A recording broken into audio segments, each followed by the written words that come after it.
All right, Reggie Edwards, the Front Row Report. We are in Kokomo, Indiana tonight. I have Aaron from Gemini Syndrome. Man, thanks for taking time tonight. My pleasure, brother. Awesome, man. You made it. Finally, We made it. Made it to Kokomo. Yes, we did. You were a couple months ago. You were going to be here. Had some transportation trouble. And, sure did. And I gotta say that the Beach Boys are liars because it is cold and snowy here. Yeah, definitely not the Kokomo. Not the Bahamas. No, found that out the hard way. It's all right. First show I ever did here was in the first week of December, and It's always good. yeah, it was great in Indiana. So, but anyway, you're touring right now on the road with Red and Emphatic. Great lineup. How's this tour matched up with other ones you've done? This has been really cool, man. We've done, about 4 weeks total with them, and shows have been killer, man. Great crowds. Even despite weather and whatnot, people are still coming out. A lot of support for all three bands, and Nice. just a good mix of people, and everybody's throwing down every night. So Awesome. You guys are on supporting Lux, the debut, which is for me one of my favorite records that released last year. Thank you. And one of the best debut records I've heard in quite a while. Released through Warner Brothers. When you were writing and recording that record, kind of take me through the process of creating what ended up as Lux. How many songs do you have recorded and written for that? And quite a few. The process started really when the band formed. We released an EP back in 2011, I believe it was.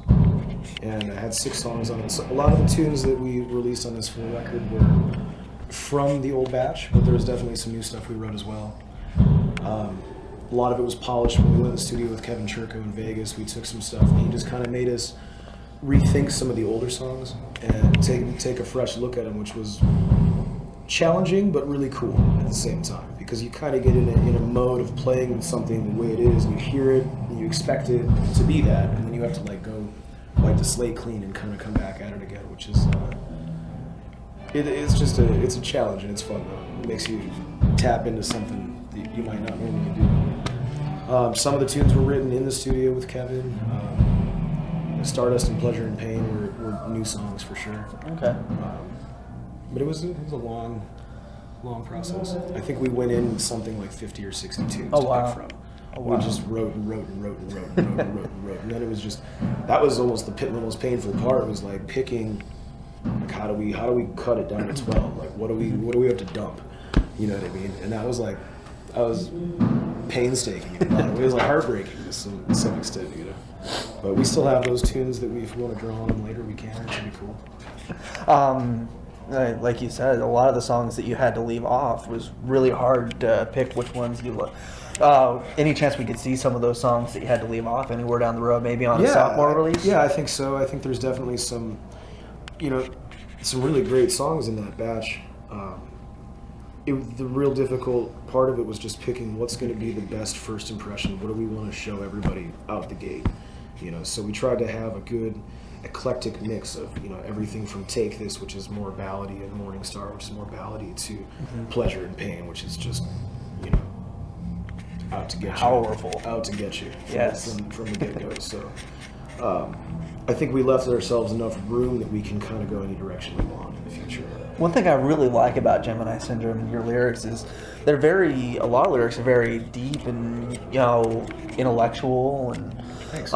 what is the writing process like for you when you're sitting down to write? Do you already have the music from the band in front of you? Are you writing kind of freestyle and freehand? And I do both. I'd say the majority, probably 95% of the time, I wait till the music is more or less there. So we at least have some rough structure. I might extend a part, cut it a little bit depending on what I'm writing about, but most of the time I'll wait till it's done, and I'll sit down and just kind of see what strikes me, what happens in my brain or my soul, or whatever it is. If I'm going through a tough time at that period in my life when we write that song or whatever, that'll draw on that.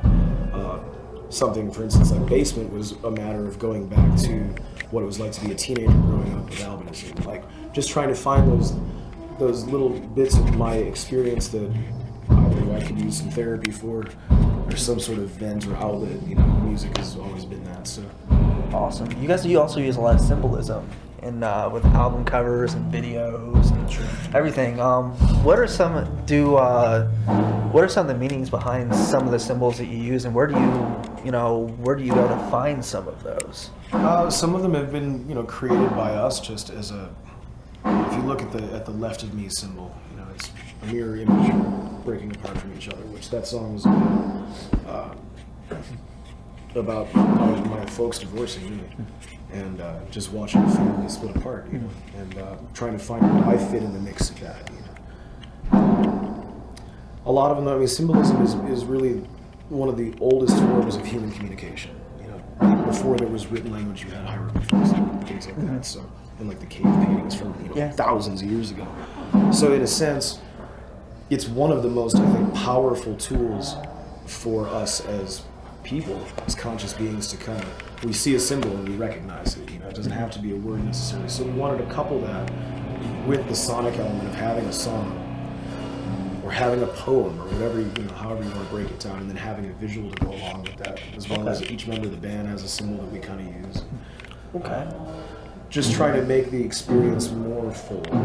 Okay. As opposed to just, here's a song, there you go. Instead of just having it be on that level, like trying to make a little bigger picture. Sounds like there's a lot of meaning and philosophy behind every aspect of the band. Yeah, it sounds like it's all thought out. Nothing's really random with us. I just think that makes it a more conglomerate picture for people to kind of identify with. So what's the philosophy behind the title Lux, and even behind the band's name, Gemini Syndrome? And how important is it to you to have that philosophy and meaning behind the names as well? Well, Gemini Syndrome, I can break it down. Gemini is the twins of the zodiac. It represents duality, which is another way of saying yin-yang, or positive, negative charge, or whatever. A syndrome is a collection of traits or qualities that are brought together. So really, you're bringing together the duality of experience. Okay. Lux means a single unit of measurement of illumination. So it was our first light to the world. Okay. In that sense. Awesome. Now, in a couple months, you guys, from what I understand, you just got announced for Rock on the Range. A late ad, even. You weren't on the original announcement. Right. What led to being added to that lineup again? This will be your second year in a row on the festival. Which is a huge honor, man. Last year, the first time we met, first time I'd ever been to that festival. It was an incredible experience, man. We were there for all 3 days. Nice. And I spent a lot of time just walking around the crowd after we were done, just by myself, and the kids coming up to me like, "You're Aaron from Gemini Syndrome." I'm like, "Yeah." There was a point I went and saw Lamb of God, and I was in the mosh pit, just 3 rows deep. And people were like, "What are you doing here?" I'm like, "Dude, I'm a fan too. I do this because I love it, Nice. So to go back again is really huge. We're doing, Carolina Rebellion, Rocklahoma. Yeah. There's some other radio festivals, and those are just a real treat because you get to be in front of so many people, a lot of new people. Hopefully, maybe not so much this year. Hopefully, maybe exactly. It'll be return fans, But last year doing all those festivals was just putting us in front of people who were like, "Who the hell is this?"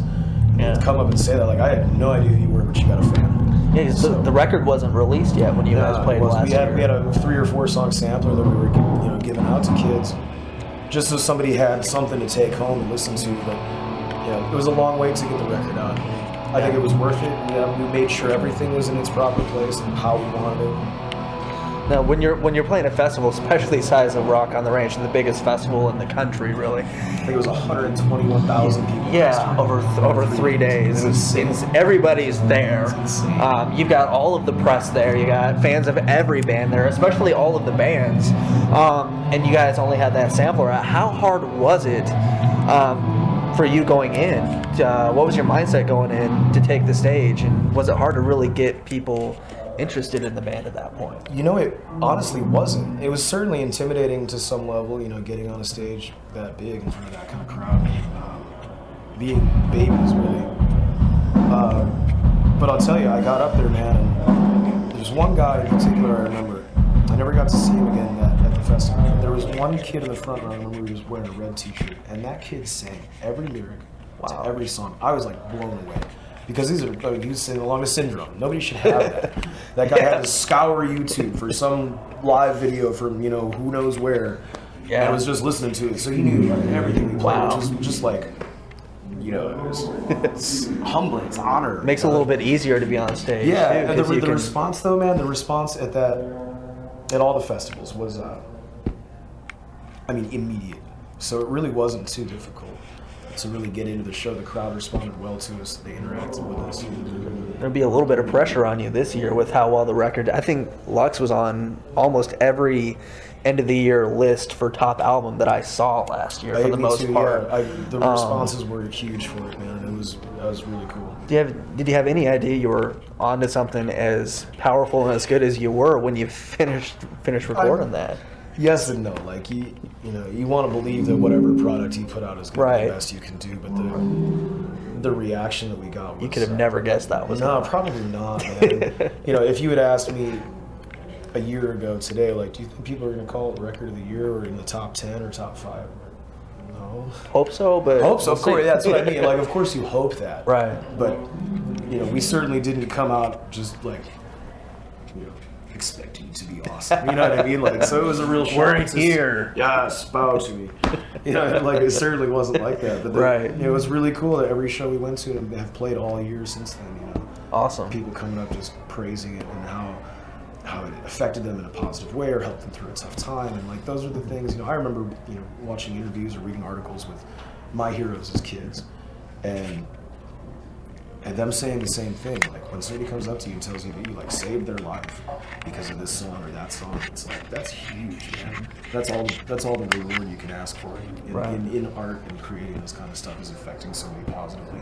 Awesome. Yeah, I mean, for me, Stardust is probably my favorite one on the record. I always find a new favorite whenever I listen to it, it seems like. I don't know why, it's just every time there's a new one that I like. Stardust is actually my ringtone now, Cool. for right now. Cool. But, where did that song come from? Because you said that was one of the ones that you wrote when you were in the studio, one of the new ones. Yeah, that was, I think, the last one we wrote, actually. Oh, wow. It's also doing very well at radio right doing now, very well. especially on Octane. The response, I was doing really well on Octane. Yeah. We've got a lot of love from a lot of radio around the country now. That was just kind of, we were in the studio and we wanted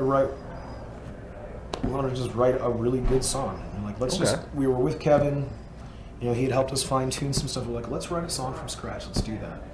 And we started playing riffs, we kind of put it together, puzzled it piece by piece, and then called it quits for the day. And everybody went home, and I went and got dinner, and I was sitting there and I was listening to, I had the scratch tracks in my phone, and I was just listening to it and just got inspired, man. I wrote everything. I wrote it on my phone, I shouldn't say I wrote it out. I was sitting there typing like a fiend, and I called Kevin real quick, and I was like, "You're not still at the studio, are you?" He's like, "Yeah, why?"